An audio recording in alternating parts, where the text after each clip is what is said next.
the Wythes Center for Contemporary China. It is my pleasure to introduce Dr. Enze Han. He's Associate Professor at the Department of Politics and Public Administration at the University of Hong Kong. Dr. Han received his PhD in Political Science at the George Washington University, later becoming a postdoctoral research fellow in the China in the World program here at Princeton University. From 2015 to 2016, he was a Friends Founders Circle member of the School of Social Science at the Institute for Advanced Study in Princeton. And previously, Dr. Han was senior lecturer in the International Security of East Asia at SOAS, University of London. So we're very excited to have him here today. So please join me in welcoming Dr. Han and his paper, Racialized International Order and the Rise of China, Evidence from Germany's Public Discourse. Thank you very much, everyone, for coming. And then also, I'm very glad to be back here again after 3 years. Last time I think I gave a talk here, I was still working at SOAS, but now at the University of Hong Kong. So this is a paper is, let's say, a work in progress, and it's something I'm collaborating with a friend of mine, Daniel Mawaki, and essentially is more of a think piece to think through some of the theoretical challenges we think about the rise of China and the international order, and how we put the variables such as race and civilization into the equation. So in contemporary discourses on the rise of China, you have many media stories about the China's sort of presence in Western societies, and particularly sometimes people tend to use quite sensational languages such as infiltration, etc., to describe the Chinese growing prominence and influence in Western society, particularly in countries such as Australia, Canada, as well as other Western societies. And in many cases, often a very explicit sort of use of racialized languages were applied. For example, the Germany's European Commissioner, Gunther Oettinger, referred to Chinese as a delegation with slant eyes. And you have the American terrorism analysts, for example, use very racialized language to describe how the Americans know what's going on by the Chinese Secret Service, for example. So this kind of racialized undertones about the portraying of the rise of China, in fact, obviously, you can trace a long history of the West's anxiety towards China, but also towards the perceptions of one day China might become a great power again. So this was reflected in a book in 1893 written by professor at King's College London, Charles Pearson, in his book National Life and the Character Forecast. And in that book, he talks about the Chinese, as well as other yellow races, would one day be represented by fleets in European seas, invited to international conferences, and welcomed as allies in the quarrels of the civilized world. But Pearson was mostly concerned that one day the primary place of the white man would be superseded by the yellow people, such as Chinese and the Japanese. That's the reason why he proposed for a ban on Chinese immigration to Australia. So that's essentially the yellow peril discourse at the very beginning were tied with the white Australia immigration policy, but also sort of concomitantly with the Chinese Exclusion Act in the US. Right? So these two actually are deeply tied together to prevent the Chinese from competing in the same foot with the Western, the white people in new colonies such as California, as well as Victoria, that's in Australia. And so this is basically some of the historical sort of legacies of the yellow peril discourse towards China. But on the other hand, when we think about international relations, before the mid-20th century, and IR scholarship actually had a much more explicit engagement with the concept of race. Previously, for example, right now one of the prominent international relations journal, Foreign Affairs, used to be called Journal of Race Development. And which is because at the time, most international relations scholarship was engaged with how to deal with the relation between the European countries and the colonies, and the relation between the white people and the colored people, right? So that was the history of the international relations and its racial racial component. But somehow that racial variable became sort of less explicit, and sort of most of the American scholarship on IR in the post-World II period very explicitly dropped race as a variable in its explanation. And so this paper essentially is trying to combine the sort of the history of the yellow peril and China's prominent place within that discourse, as well as the contemporary rise of China literature, and also the how do we conceptualize the race as a variable in how we understand international order, and how we can combine all of them together. And this is the empirical part of the story coming from a analysis of public perception, public opinion of popular texts in Germany. So that's how the structure of the paper is. All right. So the existing literature on the rise of China tend to come in from I group them into 4 or 5 directions, right? So the most popular ones, particularly in the US, are the ones realist, liberalist, and constructivist, right? To put that way, right? So often the most popular ones are basically looking at power measured in terms of military capabilities, right? So the realist scholars are obsessed with the amount of Chinese spending on military and how technological development in Chinese weapon systems will be able to catch up with Americans, right? So that is sort of the obsession with this power variable. And then many other scholars, such as Eikenberry at Princeton, talk about how an authoritarian country such as China represents a threat to the liberal international order that is supposed to promote human rights, democracy, and freedom, etc. Right? So this is a different literature specifically looking at the regime variable, such as ideology of the Chinese Communist Party and as a threat to the international order. And then there's also people talk about culture, but more sort of more simply as, for example, the Chinese contemporary society model lacks its cultural appeal. So in the sense of those soft power argument, in a sense, basically emphasizing the lack of the Chinese to present a culturally appealing model for the rest of the world. Right? So that's sort of I summarize them in the very sort of, I would say, U.S. specific conceptualizations of international relations. The only school of IR had a more explicit engagement of China or the Chinese as a non-white, non-Western power is English school. The English school has very explicit engagement in its emphasis on standard civilization, and in its emphasis, usually China was often described as either as uncivilized outsider or as a less civilized insider of the modern international society. So by the using of the word civilization, a standard civilization, and that was justification how Western European states were able to impose its legal code on the Chinese through the signing of a series of unequal treaties.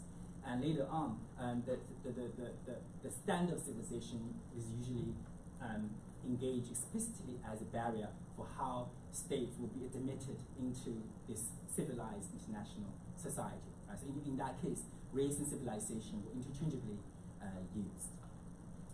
And finally, more contemporary speaking, then we conceptualize the idea of international order. And then a recent paper by Alan Vestige and Hoff, the International Organization, just came out last year.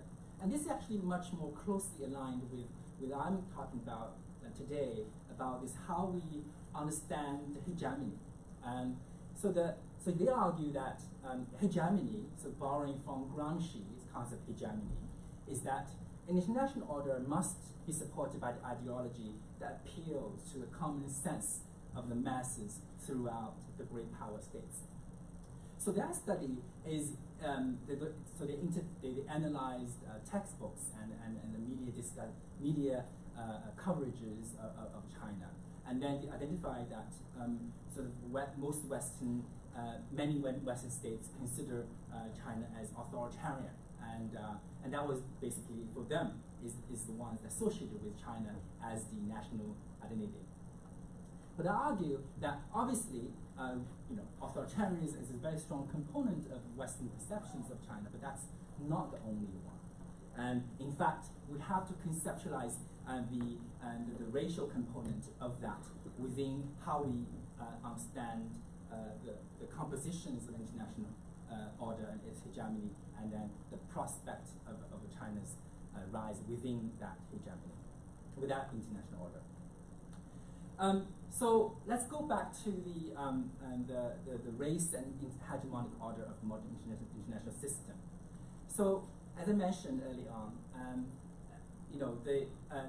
in the first half of the 20th century, race was explicitly engaged as a variable when people talk about international relations, right? So this is the Journal of Race Development used to be was the name for foreign affairs, was one of the prominent journals in the U.S. about foreign relations.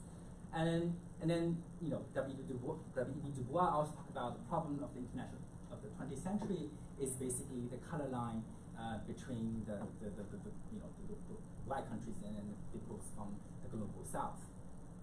But somehow the race as a variable disappeared from the IR scholarship in World War II, in the post-World War II studies. And then there are lots of explanations why that was the case. And often people use explanations that, for example, it was part of American Cold War foreign policy necessities that in order to improve relations with the global south, particularly with African states, that it's sort of in combination with domestic need to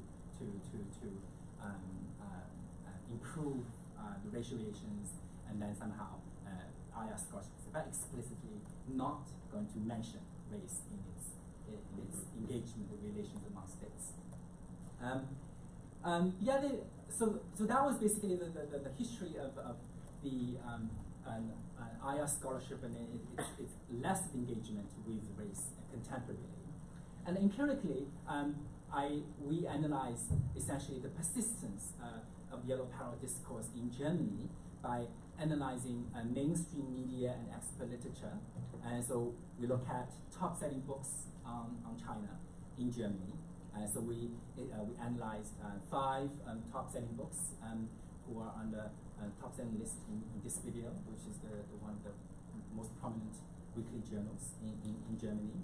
And we also look at cover stories articles in Discourse from 2004 to 2014. So Discourse is essentially similar to the New York Times, such as in the US, the cover story of the most prominent German. And why Germany?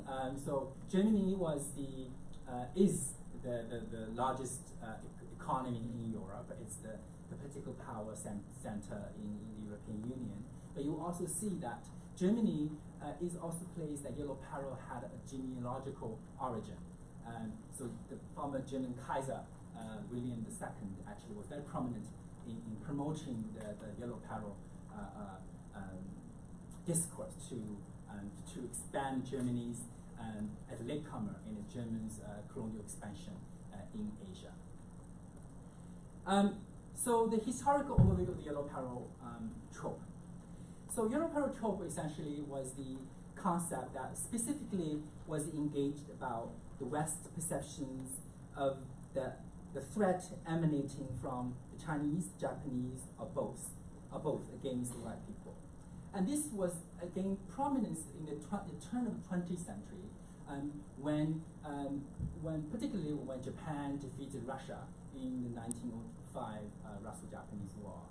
And during that time, much of the European press, when it was coverage of that war, was very explicitly in racialized languages about the victories of the Asiatic people over white power. And this obviously came through as well in critical points during World War II, the Pacific War period, that the conflict between Japan and U.S. as well as was very much put a very racialized languages, and how we all know that the treatment of the Japanese Americans in internal camps was also within that sort of style. And similarly, even in the 1980s and 90s, when Japan sort of became the second largest economy and is about challenging the dominant position in the U.S., and then you had the re-emergence of the yellow peril discourse on the Japanese. For example, in 1990, the former French Prime Minister Edith Cresson, for example, described the Japanese as yellow dogs who sit up all night thinking of ways to screw the Europeans. So it was very specific use of languages to describe the Japanese as the yellow and the peril.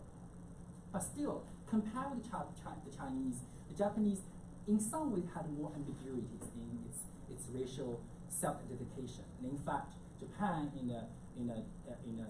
in some periods also try to call itself as the white man of Asia, right? But in the Chinese context, that the stereotype is much more straightforward.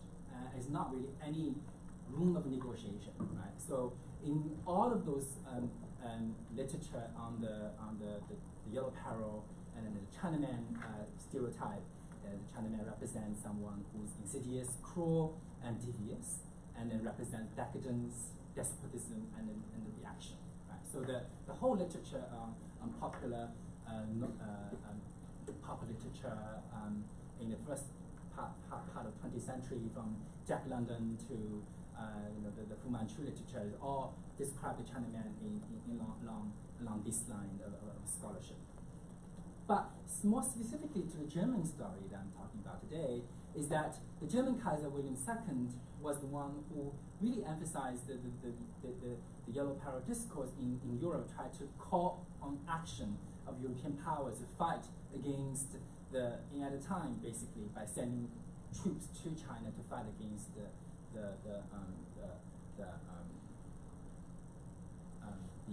1900 my mind. Anyway, so this was the painting that the German Kaiser presented when his discussion with the Russian Tsar.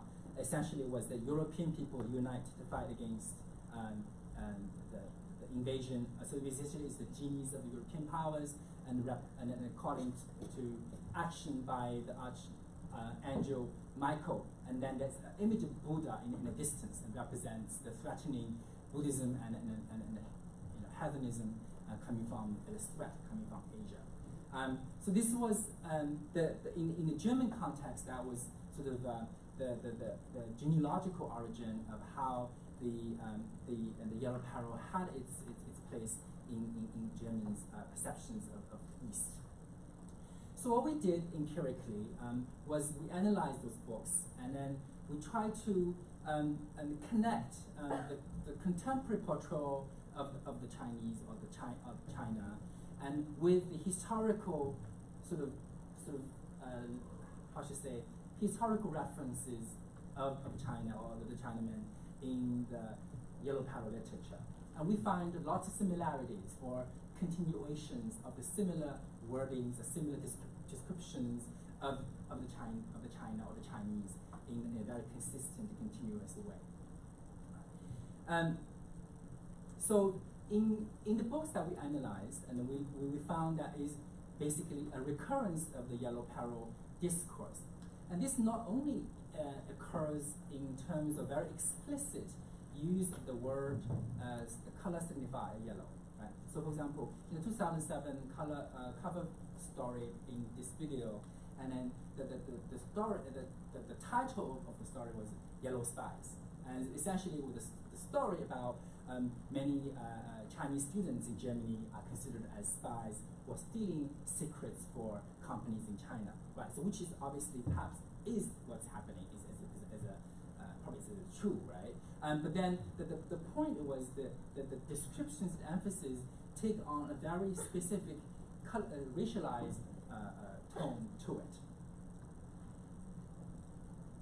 And similarly, in many of perhaps the German public discourse as less PC, I guess. And then actually the use of the yellow, the color signify yellow as actually is much more common in the text that we analyzed. They use yellow greed, yellow attack, yellow spies, etc. And similarly, all the cover photos that accompanied those books, essentially sort of often sort of use images that either use like fire dragon and other things, but essentially try to evoke threatening fears from the public. So throughout the analysis of the text, we found there are a few things that are quite interesting that we can sort of deliberate, and in terms of how what is the meaning for when we try to envision the transitions of international order in whatever ways. The first one is that throughout the text, and then often the descriptions of the competition between the West and China and Asia in general is often a very zero-sum kind of image. And through this image is this sort of, how should I say, the erasure of the Europeans' history, the colonial history, and then somehow portraying the Europeans and then as enlightened, as good versus uncivilized and dangerous East. And this is particularly prominent in the Chinese context. Essentially, they represent an insidious Orient that's despotic, that does not follow rules, and that is deceitful, right? So the few items that I mentioned, despotic and then deceitful and insidious, they are essentially the same characteristics that the old yellow power literature used to describe the Chinaman, right? So that's the consistent between the two. At the same time, there was also very interesting, how should I say, inversion of a fantasy about the future that is based on a mirror image of the colonial past. So, in many of those discussions, that the portrayal of a future where China or other Asian states will become dominating, essentially means that will be a repetition of the colonial history that the West did towards the rest of the world. So, which means that there is often that sort of a deliberate engagement of the past to portray the possible future scenarios. Right? So essentially, the hidden message is that if the West do not sort of take up arms and fight against that, otherwise the future scenario will be a repetition of the historical past where the European powers subjugated the West through colonial domination. And that's why, in order to avoid that from happening to Europe, then you must stop the China from today. Right? So that was essentially the hidden message, is the inversion of the colonial discourse of domination of the past, and then how the image will be repeated again in the future if the rise of China is not stopped. Right? So this is represents a call to arms for Western countries to resist China's rise. So how we conceptualize the theoretical implications if we analyze and understand the meanings of those texts in the German context.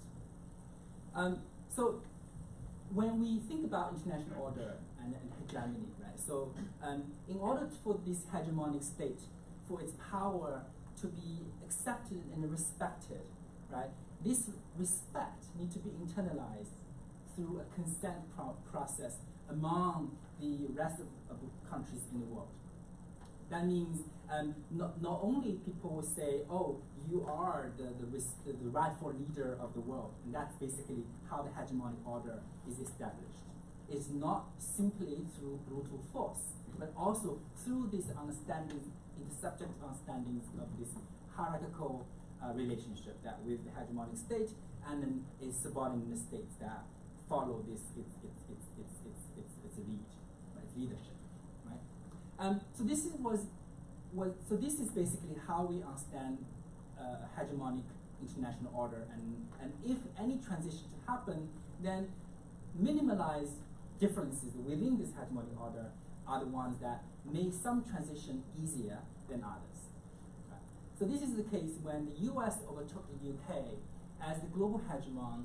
The racialized similarities between the two allowed for a smoother power transition, and that was basically, many scholars talk about this Anglosphere of similarities, cultural, linguistic, religious similarity between the British and American in a particular period that made it easier for the British public to accept that the US should become the dominant states in that transition.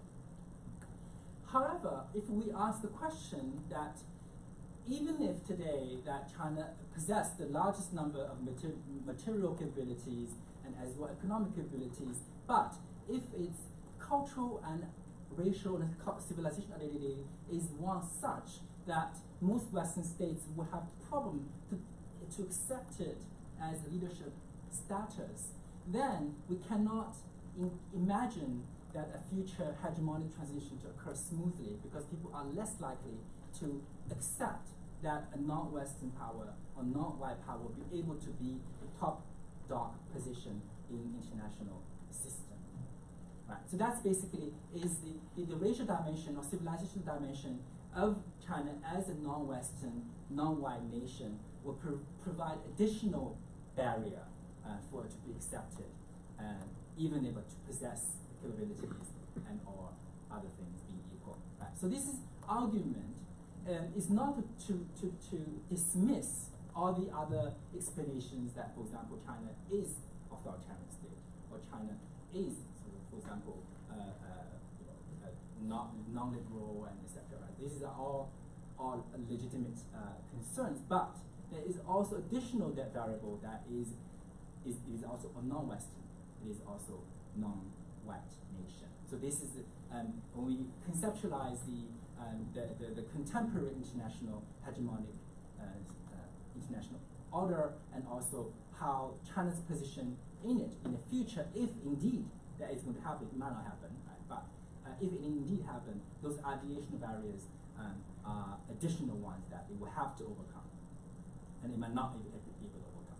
Right? And then usually, the racial other possess the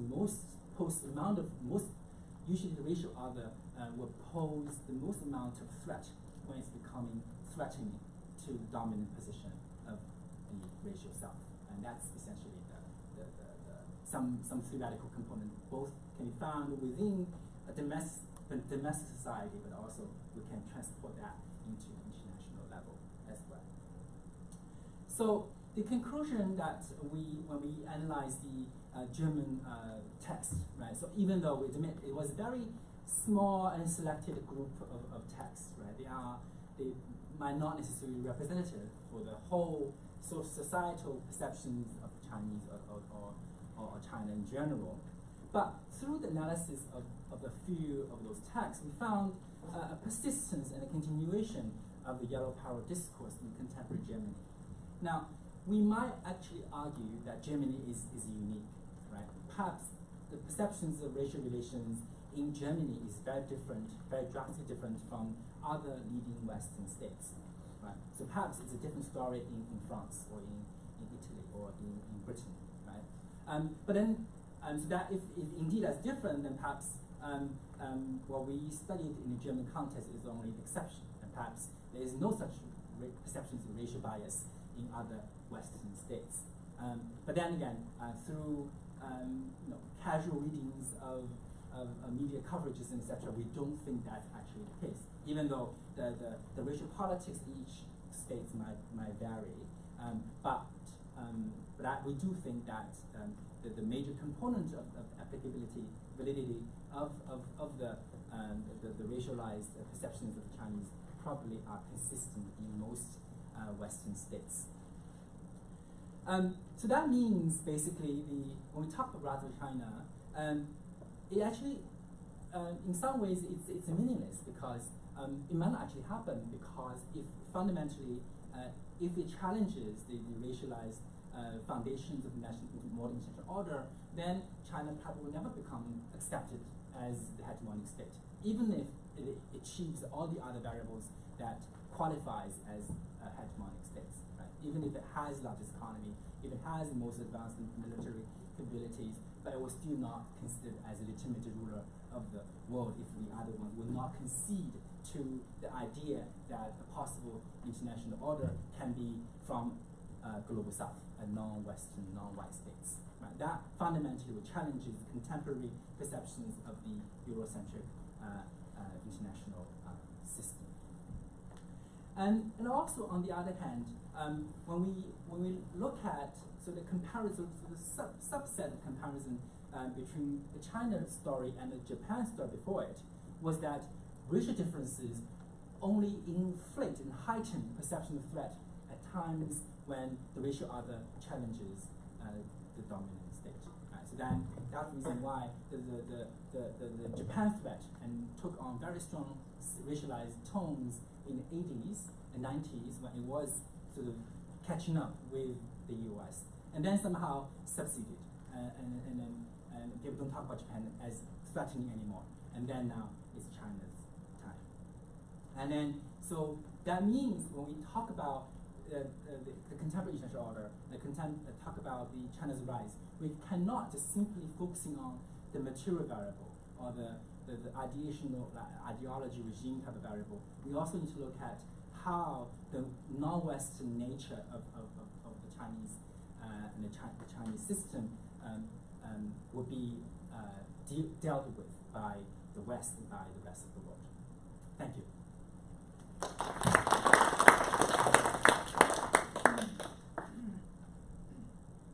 All right, yes.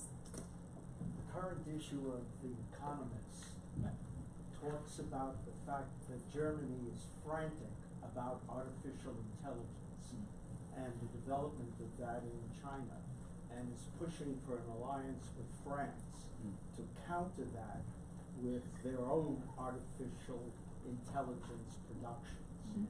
Are you implying that that heightened panic is added to by this racial phenomenon?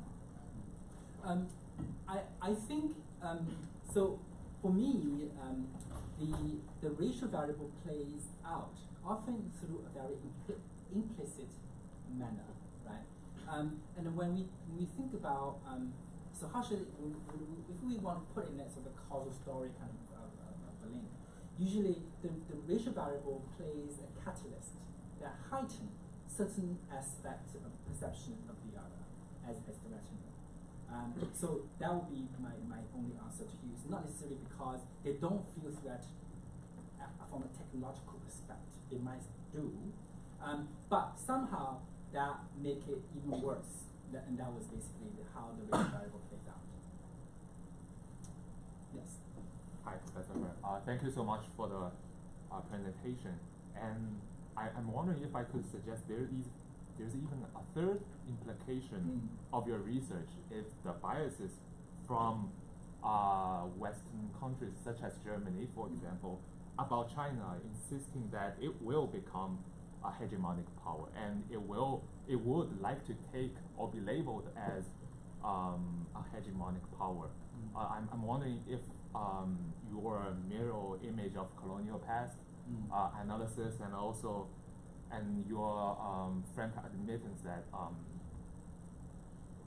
that they might not come, that China would become a hegemonic power in traditional Western sense.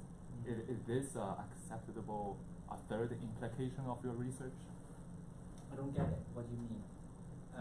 What do you mean that it will actually become a hegemonic state? Well, as you said, China might not become a hegemonic power. Yeah, I don't want to. My point is not. I'm not saying China will become a hegemonic power. What's the third? The third implication is the biases of the Western powers about China, thinking that it will become and thinking that it's China's goal to okay. So sorry, you think, yeah, so you think your argument. So you were saying that the reason, the thing is actually the idea that China become hegemonic state is actually itself is a bias. Yes, exactly. Okay. And that, as reflecting, I think in your presentation, right, the mirror image of colonial past, Right. seemingly this literature is still within the boundary of thinking, okay, it's a zero-sum game. Right. Now it's China's turn to do the colonial domination. So because I see, I get what you're saying. So basically, because the history or the contemporary was such that the hegemonic state was U.S. and previously was British, etc. That's why the China would definitely want to be the exact same thing as hegemonic state. Right. That I don't know. I mean, I don't know the intention of the Chinese state. It probably does want to be a hegemonic state. Sure.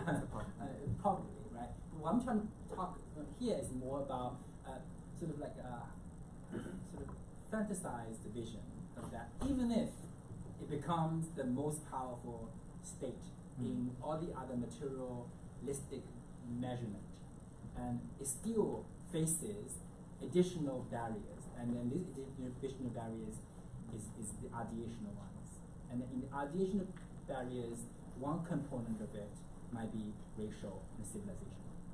I see. Yeah. Thank you. Yes. Thank you for your talk. I thought it was really good. I have a question about what you mean by respecting hegemony, like the tangible implications of that. Right. So you mentioned in your findings section that even if China becomes an economic/materialistic hegemon, that smooth cooperation would still be difficult because of the race variable. Two questions about that. One is, what do you mean by smooth cooperation? So what does smooth cooperation look like? Does that mean that like trade deals become easier, or does that mean that they get more voting power in specific like international order institutions?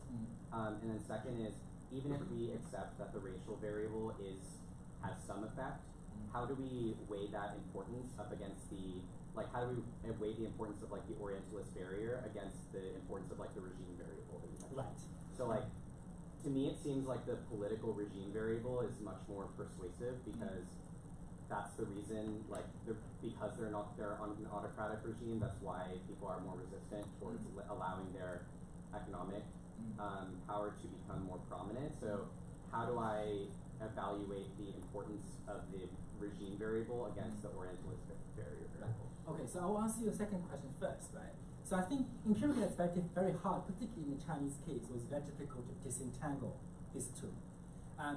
But it was easier in Japan's case, right? So in Japan's case, in the 80s, Japan was a democracy, but still faced similar type of racialized, let's say, hostility, right? So in that case, so I'm saying that in some ways China is a very hard case to study because it does have this regime variable and then this race variable sort of come together in the same direction, right? But in the previous case of Japan, regime was not there, but then it only has this sort of racial variable, right? So that's why, like, I agree that in the Chinese case it was very difficult to empirically prove that was which one's more important, right? The weight of each. But if we believe that Japan's case is a model, and then we can sort of, by reference, saying that there is some element of that within the Chinese case. So that's only I can. So the problem of this one is methodological, right? And I think it's actually very hard empirically to prove the racial barrier and the racial bias in empirical study, right? And then in general one is actually easier in some ways that because they did still occasionally use the color signified yellow one. But in other texts, actually, it's very hard sometimes to pinpoint which language is racial, which one is not. Because many of those studies on racism, even in domestic in the U.S., often those are language very, very elusive and vague. So it's often by reference and by connotation, rather than direct use of particular color signified wordings, etc. That's the reason I admit methodologically there's a lot of challenges. In your first question about what means by hegemony, so this hegemony is essentially the Gramsci concept of hegemony. Hegemony is that for a particular relation, particular order of relation to be accepted as hegemonic. It have to be consented by the mass, by the people.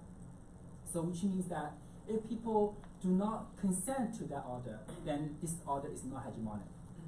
Right? So that's why I'm talking about international order, it become hegemonic, is that leadership quality of the state has to be accepted and internalized by most states in the international system.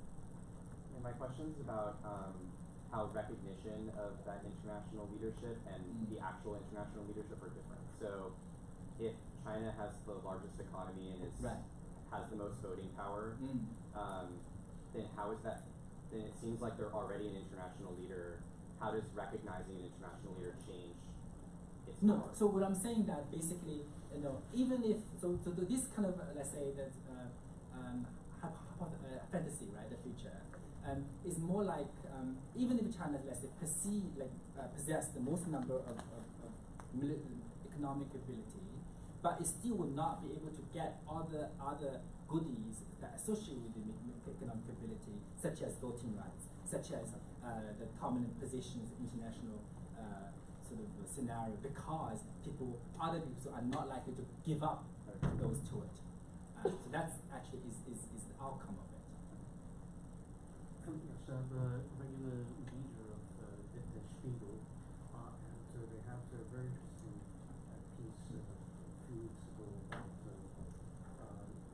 one town in Germany which attracts Chinese businessmen and traders and so forth to come and settle down, and they interviewed the mayor of that town. So they interviewed the mayor of that town and asked him about the impression he has about these Chinese business people settling in that village. And he said, well, they are not a big cause of concern at the moment because there are so few of them, firstly, and secondly, they are so hardworking, and taxpaying and so on and so forth. And I guess that was like I interpreted this as an indirect snub against the sort of like Muslim and Turkic population that it exists in much larger numbers in Germany, and also just to recall the 2016 New Year's Eve in Germany, where a lot of women were sexual harassment. That's sexual harassment by the incoming refugees. So I guess my question would be whether not to challenge your hypothesis, but that the bigger racial concern in Germany at the moment deals with larger migrant waves from Islamic countries and African countries. So comment. So I think you're actually very right. I think in some ways that in many European states, right, China is actually not necessarily considered as a dominant threat. In the US, perhaps, Australia, perhaps, yeah. But Europe, no. Europe mostly, people are conceived mostly, perception is migration from the Middle East, right? And then particularly Germany, Germany is actually mostly about Middle Eastern refugees from Syria, etc. And Britain is actually by Europeans, by the Polish. That was one of the predictors of Brexit. It's the fear of the East Europeans who come in, right? But fundamentally, so that I agree that you were saying that is legitimate. But then still, the similar kind of analogy can be drawn in a sense that can we imagine a future leading state is Turkey, Islamic, even though Turkey possess, if in a scenario Turkey possess all the economic and the military abilities and such. Right? So this is the analogy essentially is that what if the leading state become what if the state that become the leading state is non-Western? What will people behave? What will people respond? And that essentially is this sort of the China story here. Is that people do perceive differently. So what do you think of that response? Yeah, I mean, so you argue essentially that if you are, if there's a Turkish, hegemon or Arabic, it would also be regarded as negative. I think there might be cases. Yeah, I think related to that gentleman's question, I would say it might not be it might be actually sort of worthwhile to think about race and political regime in the China case as sort of intertwined, right? Because so in quantitative terms, you can say there's an interaction effect between race and regime. Right. For example, there are certain stereotypes about China or about an authoritarian regime in the Eurasian landmass that combines those politics and race. So, for example, the concept of Oriental despotism. Yeah, that's what they say. Yes. So that's a racialized that's an implicitly racialized concept that takes an institution of state. Right.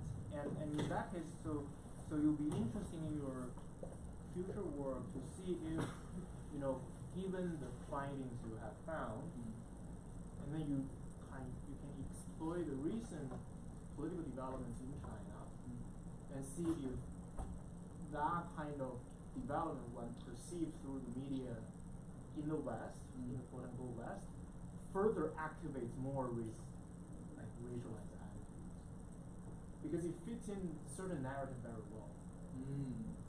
So you're saying that given if you hold everything constant, that it becomes more authoritarian, then it becomes more racialized.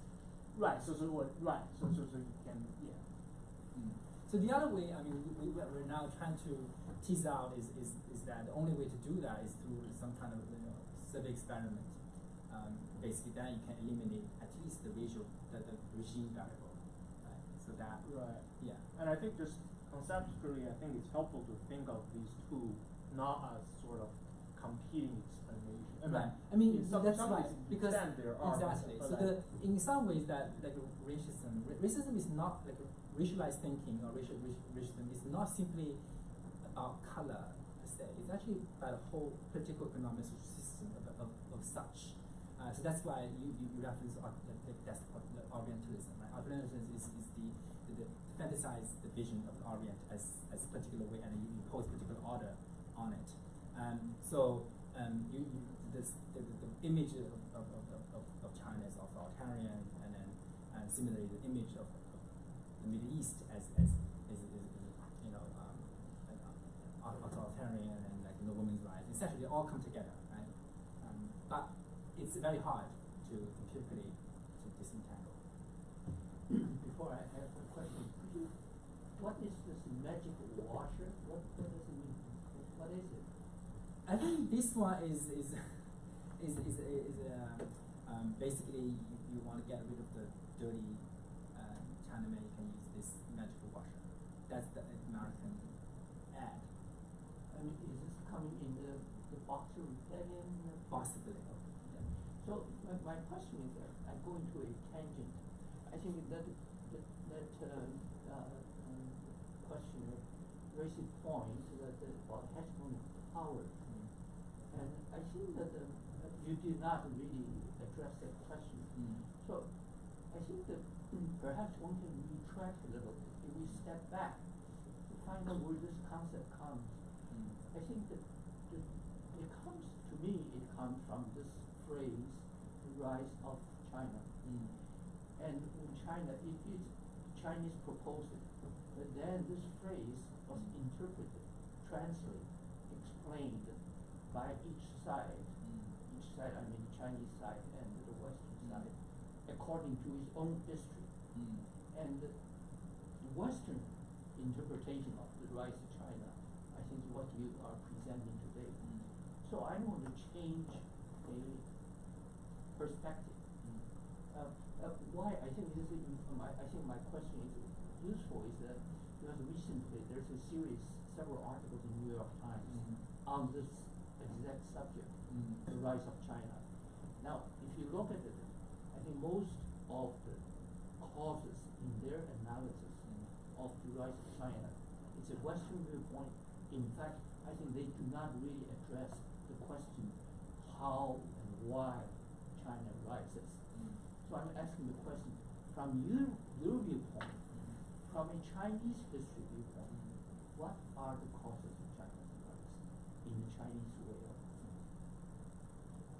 thinking? So I think domestically right now, well, I want you to emphasize the history part. Right. So you are no. attacking the Western history. Right. So in the Chinese discourse, right, I mean, these days they don't talk about China's rise. It's actually called China's re-emergence. Right. So the contemporary Xi Jinping government is mostly emphasized. It's the what is it called? Chinese regaining its glorious past. Right. So it's what's it? It's the Chinese nation's re-emergence to the global stage. So in a way that it's entitled position that it historically enjoyed and it should enjoy now. And so that was I would say in my interpretation of domestic sort of the discourse. So it's not like China's coming right now to challenge the West. Rather, this was the entitled position that China had historically and it should be now. And that would be my interpretation. No? I see that series. I used that series of articles. It analyzed the economy and the social movement and politics, political structure, and so forth. But what it does not say is what are the historical reasons for this patricia or the rise.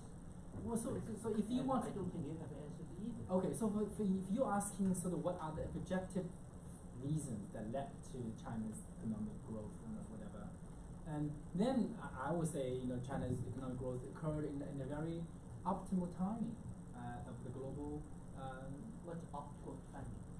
Optimal timing in terms of lots of things can be actually I consider can be historically like random. It's just something happened at a particular time and then somehow it unleashed a series of events and leads to another one. Right? So if this is the case, now I will argue that it was let's say the Sino-US rapprochement in the early 1970s, and then it unleashed domestic economic reform, and then somehow there was at one period at least some sort of favorable international environment, and that was the reason why. And then so that kind of international environment and optimal timing was not necessarily a given. Right. So that's what I'm saying, that there are lots of things that are actually quite accidental. That would be my own interpretation of history. And I think that if there was no such an improving relation in the 70s, domestic political logic within China would be different as well. Different factions will come out. Deng Xiaoping will never be there as such, and then the whole country will become a different style for today. So then, here's my really different point. Based on your argument, this rise can happen anywhere, anytime, if the accident happens. Yes, I agree. Yeah, I think it's not necessarily have to be China. It can be India, it can be other places. If everything come together, it's not necessarily have to be the Chinese. That's my take. There's anything is written in sand that China has to become a great power. No, I'm not saying China has become a great power. That's not my subject. Okay. I think that the subject is how did China in the last since late 70s, in the 40 years, it can solve so many economic problems. You said unleash. What is unleash? You asked me to unleash. I don't have anything to be unleashed. Well, so for me, it's essentially like this. China's model is not anything unique, right? So the only thing that is different in the Chinese case is only the scale.